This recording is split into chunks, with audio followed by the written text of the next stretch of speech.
não que nós está organizar, não vai ter um rap contest. Caminha número 9 de janeiro, lo expressa não direito de mucha do evento. E contest lo toma lugar dia viernes 31 de outubro, 7 da noite na Young Bonaire. Centro de Família para invitar a comunidade boneriana para vir apoiar e para participante e disfrutar de nos jovens talentosos.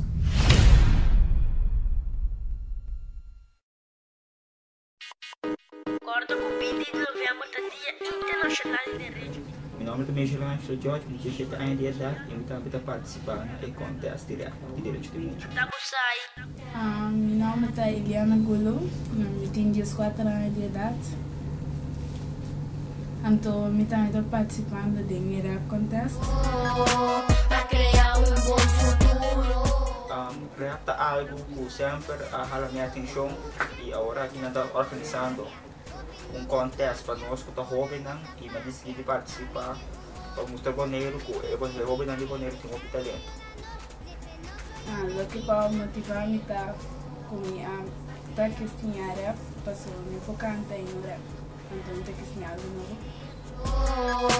Para criar bom futuro. Significado é muito não também tipo boss.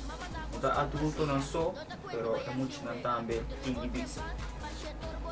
Direito de muito tá com os turnos de um trato igual. Me dá conta, agora também sim é bom antoras para turma maior. Honestamente é um lugar um pouco tranquilo. Eu gosto que nada, tem que visitar mais via. Verdade tá um pouco bem.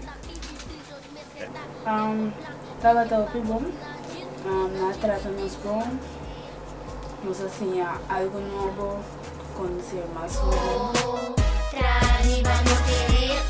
Dia 31 está fazendo show fijo, usando Bonaire completo para vir e virar show que o Robin não vai pôr de outro, só o talento aqui. Dia 31 para ter uma opinião para apoiar esse não que nada em Brito. Então, quando estou logo acrescentando o show. Bom, Chilão Show já começa dia 31 de outubro, então guardado.